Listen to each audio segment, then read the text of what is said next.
Ya, selamat malam sahabat Damar, dimanapun Anda berada. Saat ini kita sedang berada di Dusun Gerbong, Desa Krecek, Kecamatan Badas, Kabupaten Kediri. Dan kali ini tim Damar Panul Nusantara berusaha mengungkap salah satu makam kuno atau makam bongkor yang masih berada di area sekitaran Candi Putogong.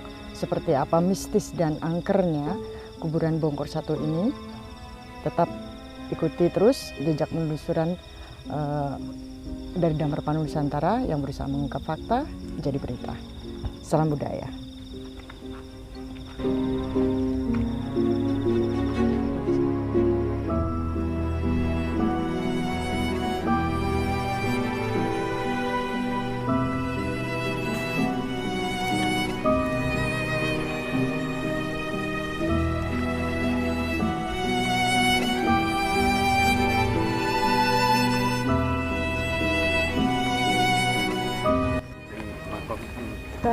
Kita sudah doa pertama jalan di lokasi makam bongkor sendiri, dan ini gelap sekali.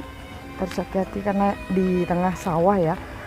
Dan hari ini spesial sekali, saya senang sekali karena ditemani oleh banyak kawan-kawan yang antusias sekali ingin mengikuti bagaimana perjalanan pengungkapan jejak misteri leluhur kita. Banyak sekali.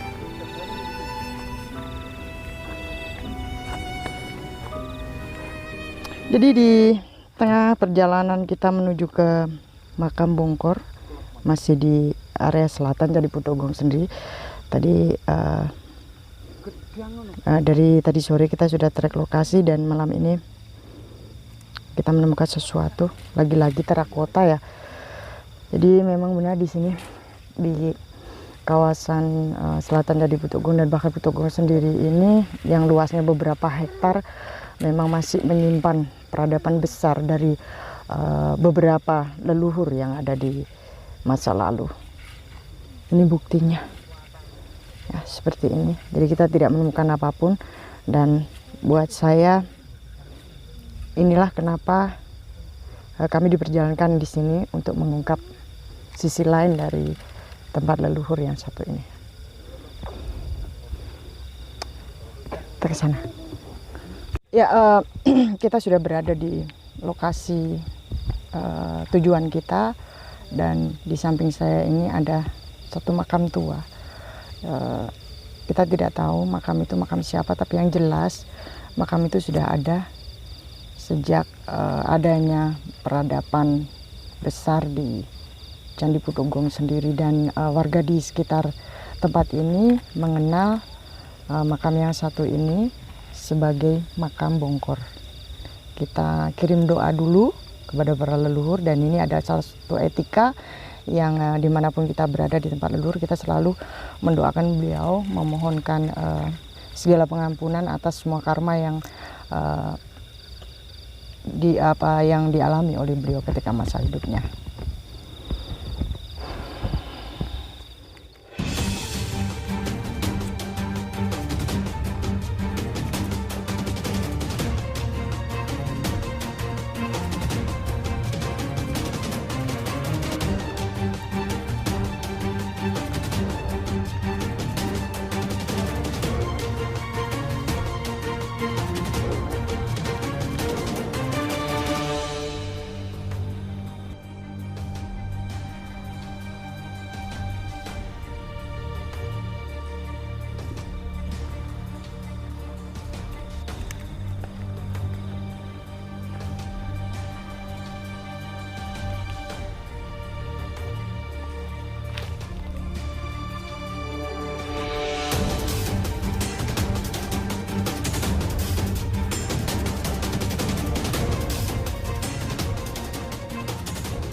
beliau selalu menunjuk ke arah sana, ke arah Candi Putugung sendiri.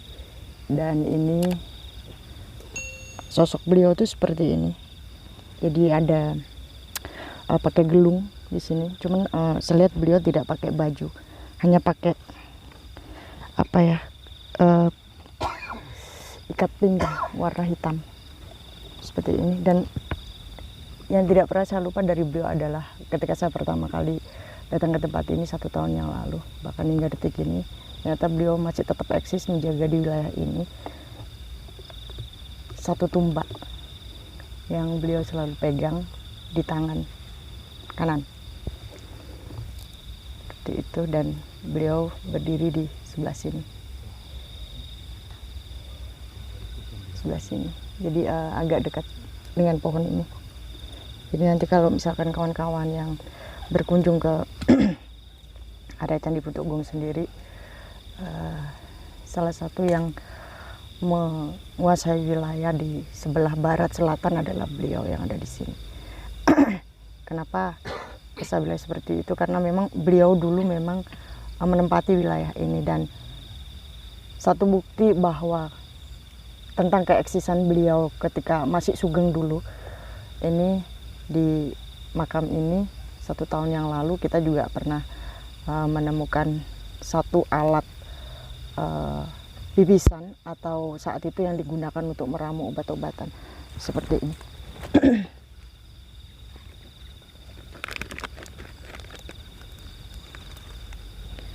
Nah, seperti ini.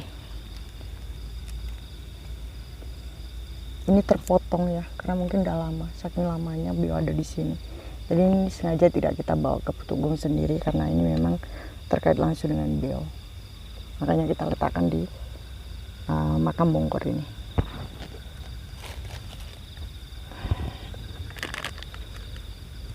Dan yang menarik lagi adalah ternyata di sini ada satu penanda seperti nisan gitu ya. Di nisan ini terbuat dari kayu, tapi udah lapuk, udah lama sekali. Ini ada 2, satu sebelah utara dan satu sebelah selatan. Jaraknya tidak terlalu jauh karena memang begitu dekat, tidak seperti makam-makam yang lainnya panjang-panjang gitu ya. Sejauh ini auranya masih tetap positif karena beliau sendiri yang menjaga wilayah. Dan satu lagi tadi saya juga sempat dikasih lihat dulu itu ada sebuah rawa, dan di rawa itu ada 1 ekor buaya ternyata. Coba tadi saya lihat dia merangkak-rangkak di sini, cuma karena ada beliaunya akhirnya dia nggak tahu tiba-tiba menghilang ke arah timur. Ya mungkin di area sini juga dulu masih ada buayanya juga ya, di area-area sungai ini. Ya itu tadi sahabat Damar. Dan untuk trek aura di sini lumayan positif banget. Jadi sangat memungkinkan ketika nanti ada kawan-kawan yang ingin meditasi di sini dan ingin menenangkan diri terkait dengan ingin komunikasi langsung dengan para leluhur di sini, kami persilahkan. Tapi tetap satu, kita harus pesan beliau tadi, harus tetap menjaga etika. Satu ucapan yang kemudian ketiga adalah niat kita datang ke sini, jangan meminta apapun selain kepada Yang Maha Kuasa sendiri. Dan dulu saya mendapatkan sebuah pengakuan dari beberapa warga yang ada di sini yang menggali makam Bongkor ini dan menemukan satu arca ya, waktu itu satu arca kemudian dijual, tapi tidak sampai pada tujuan karena saat itu yang bersangkutan sendiri salah satunya meninggal dunia, dan arca itu didapatkan dari makam Bongkor tersebut. Dan kemungkinan besar, ini dugaan lagi, bahwa di dalam makam Bongkor sendiri itu sebenarnya masih ada beberapa peninggalan leluhur, dan lagi-lagi memang harus dikamuflase sebagai makam. Di samping betul-betul memang ada tulang belulang yang ada di dalamnya, kemungkinan itu untuk waktu itu untuk bekal kubur beliau Jadi memang sengaja diletakkan di dalam area makam sendiri. Ya, saya Erwin Damar melaporkan dari kuburan Bongkor di area selatan Candi Kutogong.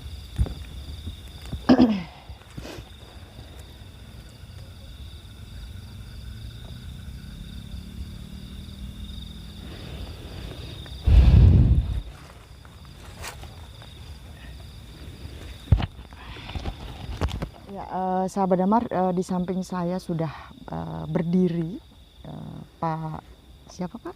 Pak Edi. Pak Edi, beliau seorang aparat juga ya. Tadi tuh ini menarik sekali, baru pertama kali dan saya sangat terhormat malam ini, saya sangat bangga, saya sangat senang sekali jadi antusiasme dari beliau-beliaunya tanpa memandang apapun di sini, karena memang murni ingin mengikuti bagaimana sih jejak penelusuran pengungkapan misteri dari para leluhur Nusantara ini. Pak, kita ngobrol sedikit ya. Iya. Ke depan harapan Bapak kalau misalkan tempat ini nanti ramai, mesti diapain? Yang saya inginkan bisa terkuak semua sejarah di wilayah sini sampai desa Klampisan. Siap. Ya, kalau begitu harapan Bapak untuk generasi muda terkait dengan semua peninggalan leluhur Nusantara itu apa? Keinginan saya ya, mari kita sama-sama menghormati leluhur Ya.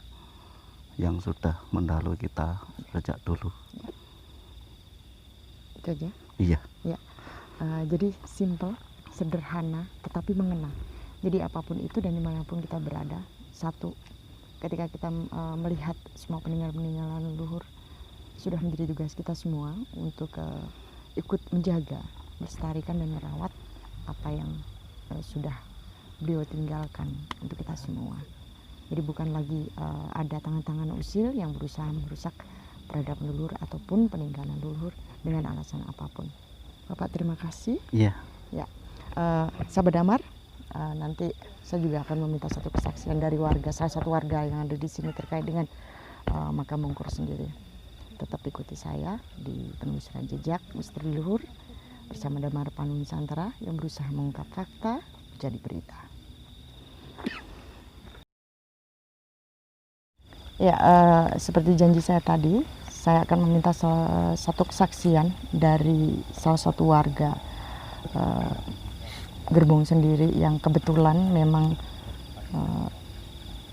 tahu tentang kuburan Bongkor beserta dengan cerita mistis yang beredar di kawasan ini. Ini sudah berada di samping saya. Selamat malam Mas Aan. Selamat malam. Oke, bisa diceritakan tentang kuburan Bongkor yang ada di situ? Sudah sejak tahun berapa kuburan itu ada? Ya, sejak dah lama sekali sih, sebelum saya lahir itu sudah ceritanya dah lama, Mas. Terus cerita mistis apa yang beredar di kuburan Bongkor sendiri? Ceritanya di sini tuh ya, setiap petani garap sawah itu ya, sering ditamakin apa itu kayak orang tua gitu loh. Ya. Mungkin untuk penampungan itu mungkin mengingatkan untuk saling menghormati. Ya. Dan untuk bisa melestarikan apa yang ditinggalkan oleh para leluhur. Jadi sosok yang dilihat oleh para petani atau mungkin oleh Mas Aan sendiri itu seperti apa sosoknya? Apakah beliau seorang laki-laki atau seorang perempuan? Yang untuk yang ada di sini, saya sendiri itu belum pernah melihat, tapi untuk masyarakat yang sering kesini itu ya itulah seperti itulah zaman kala dulu untuk leluhur itu loh. Ya. Jadi laki-laki atau perempuan itu? Sering kali ya banyak yang laki-laki itu. Laki-laki ya. Ya. Berarti yang memang tadi saya lihat di situ ya, beliaunya memang tadi memang seorang laki-laki juga, dan beliau yang betul-betul menguasai wilayah di sini. Terus Mas, di samping kuburan Bongkor ini apa yang benda-benda apa saja yang sudah pernah ditemukan di area kuburan Bongkor sendiri? Untuk kuburan Bongkor ini sebenarnya itu ada 11 itu loh. Ada 11 makam. Ada 11. Untuk ini tinggal satu. Ini satu. Ya, itu yes. Untuk pengolahan lahan sawah itu digusur malah tinggal satu ini. Ya. Yang sering didapat di sini itu uang kuno. Oh, dulu pernah ditemukan uang koin-koin kuno gitu di sini. Koin-koin kuno sama arca kencana itu loh. Oh iya, yang dari emas itu ya. Ya, Katanya dijual itu ya. katanya dijual itu. Terus orangnya belum sampai jual, menikmatin apa yang tujuannya itu meninggal. Sudah meninggal ya. Ya.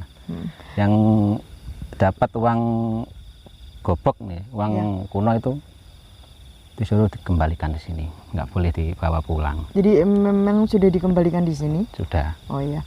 Terus katanya di sini dulu masih ada satu lumpang. Di sebelah mana itu? Di sebelah barat. Di sebelah barat sana Ya. ya. Tapi tadi dilihat sudah tidak ada, mungkin dipindahkan oleh beberapa petani yang kebetulan menggarap lahan persawahan di sini karena memang posisinya berada di tengah sawah, dan saat ini tanah ini ditanami tebu dan jagung ya. Jagung ya. Ya, karena 1 tahun yang lalu ketika kita datang ke sini ini memang rimbun penuh dengan tanaman jagung sendiri. Terus Mas Aan, jika nanti Putuk Gong itu bisa ramai lagi, maunya seperti apa sih untuk warga di sini, harapannya? Untuk warga di sini ya saling gotong royong untuk melestarikan peninggalan para leluhur, saling menghormati. Itu aja ya. Ya. Oke. Terus secara pribadi, Mas Aan, pesan apa yang ingin disampaikan kepada generasi muda terkait dengan semua peninggalan leluhur yang ada di wilayah Putuk Gong ini? Untuk pribadi saya ya, untuk generasi penerus para leluhur ya, hormati peninggalan para leluhur aja. Gitu Dan ya. saling menghormati satu antara agama yang lain. Ya, siap. Terima kasih. Ini luar biasa sekali. Jadi tanpa ada perbedaan, sekali lagi tanpa ada perbedaan agama. Ketika kita memang menyentuh dari sisi keleluhuran, karena kita memang satu leluhur dan itu sama, kita tidak ada perbedaan. Jadi marilah kita sama-sama ikut menjaga, merawat dan melestarikan semua peninggalan leluhur. Mas Aan, terima kasih sekali ya untuk waktunya. Sama-sama. Ya. Oke. Sahabat Damar, satu pesan yang saya ambil malam ini adalah kita tidak boleh meminta kepada makhluk apapun kecuali kepada Tuhan sendiri, ya. Terkait dengan pesan-pesan moral, pesan-pesan yang baik dari para leluhur, semoga anak cucu kita bisa merawat dan menjaga semua peninggalan beliau. Saya Erwin Damar untuk Damar Nusantara. Salam budaya.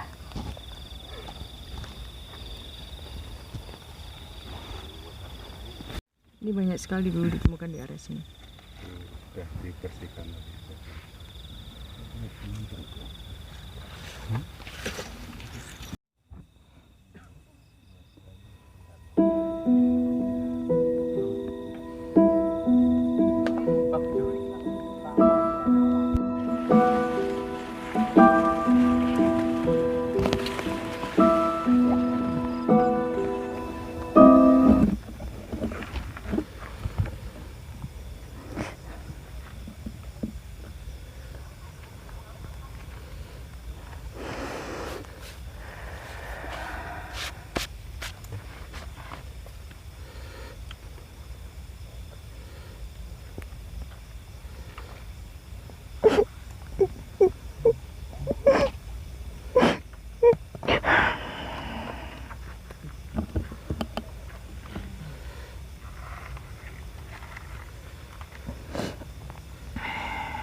Waalaikumsalam.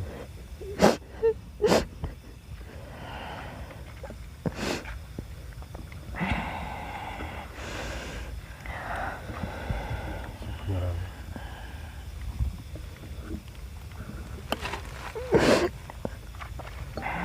Pinten nggih? Pinten nggih? Pinten nggih?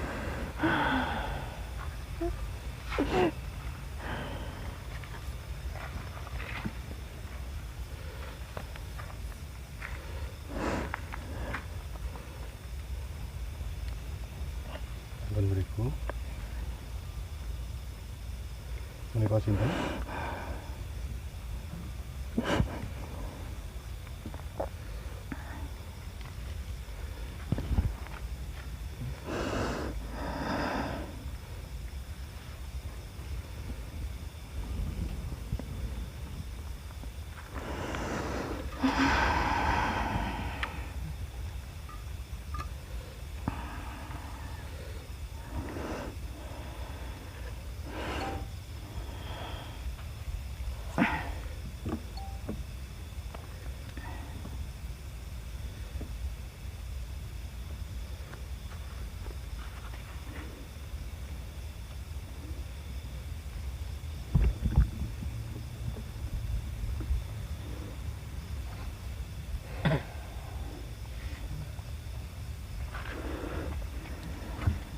Dupanya dipindah di sana.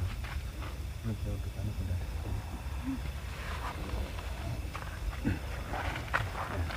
Celah lewat dulu. Nah, pun berkemana? Pun berkemana?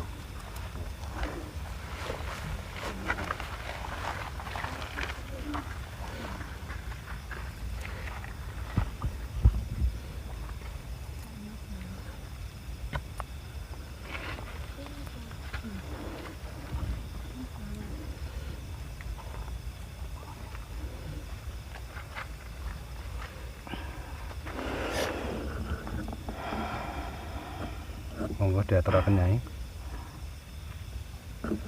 Monggo diaturaken. Dalam saking mriko Nggih. sak mangke nek badhe miyos margi menika Nggih. sampun kesupen.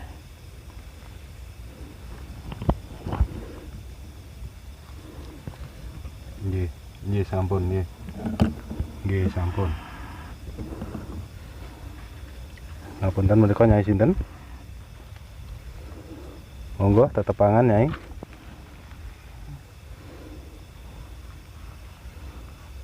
Wonten dawuh?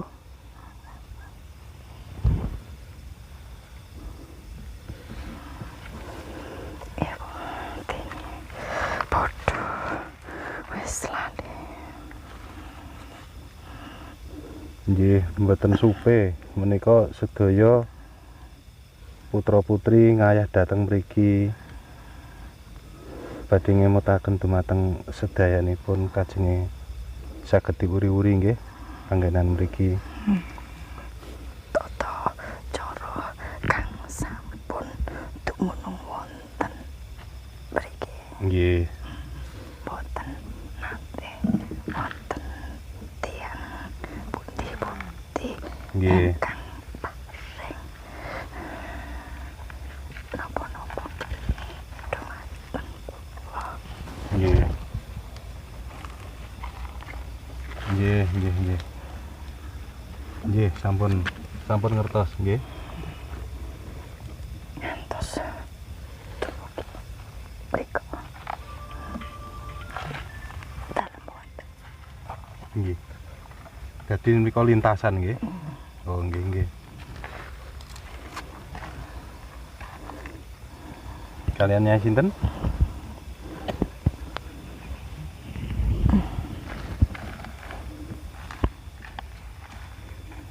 Ngapunten nyuwun duka kalih Nyai sinten nggih?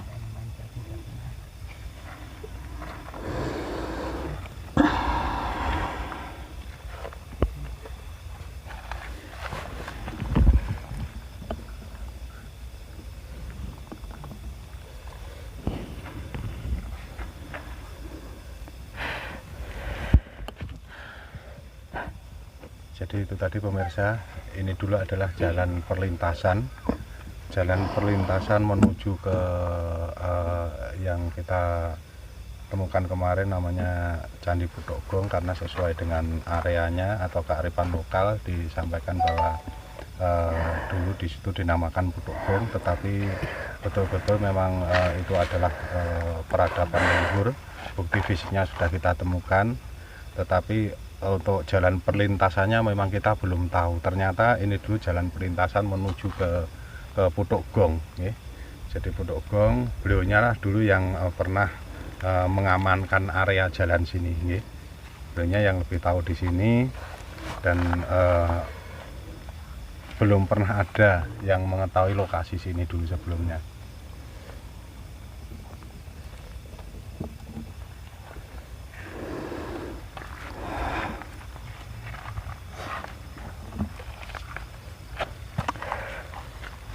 Wonten dawuh.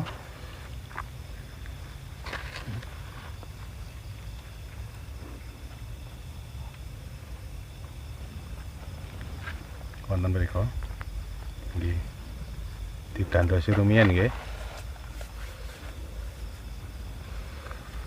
Oh nggih nggih. Sekawan.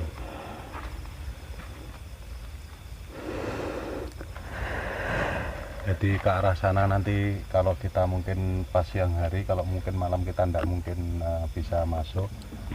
Nanti siang hari kalau kita pengen pembuktian, ada sesuatu yang akan kita temukan di arah ke sana yang menuju ke Putuk Gong.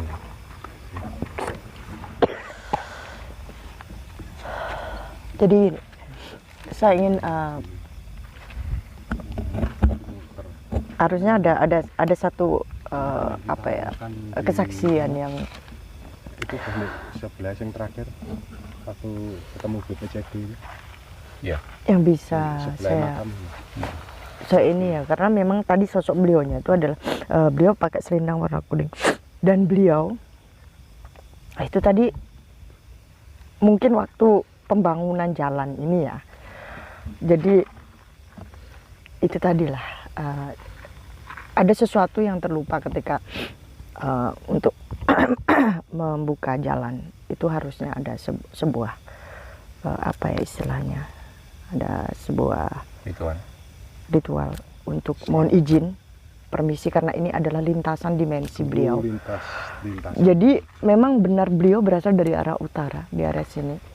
Kalau mungkin kita bisa lihat dulu ada beberapa pohon pisang, mungkin ada 3 kalau tidak 4, dan beliau ada di situ. Simbolnya Ongkara. Di antara itu tadi itu. Ya semoga aja tidak ada istilahnya, tidak ada gangguan dari yang lain-lain. Tapi karena tadi saya lihat beliaunya positif, baik, cuman ada residu kesedihan dalam diri beliau. Kenapa ketika membuka wilayah ini tidak ada izin sama sekali dengan para leluhur yang ada di sini, karena ini masih masuk satu area dari Candi Putuk Gong sendiri, dan kita harus tetap hati-hati di sini karena ini memang bukan wilayah jalan-jalan biasa atau mungkin wilayah persawahan biasa, tetapi karena ini dulu disinilah peradaban besar dari cikal bakal lahirnya Nusantara hingga detik ini berada.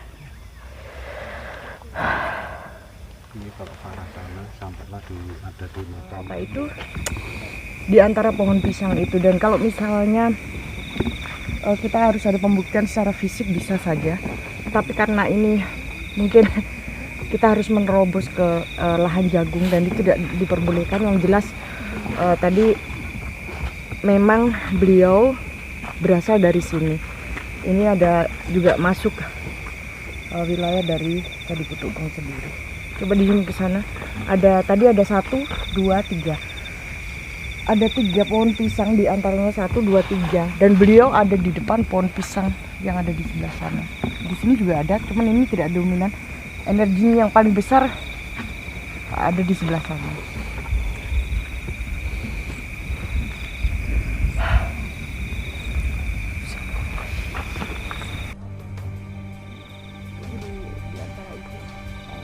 ini ada satu Yoni, ada satu apa tadi beliau menuju ke arah utara.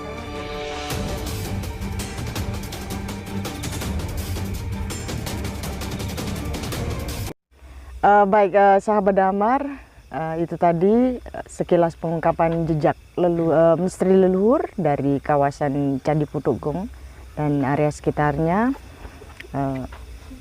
Semoga kita bisa mengambil atau memetik hikmah dari segala macam peristiwa di masa lalu, dan kita tetap bisa menghormati serta melestarikan dan ikut merawat semua peninggalan leluhur yang masih tersisa di sini.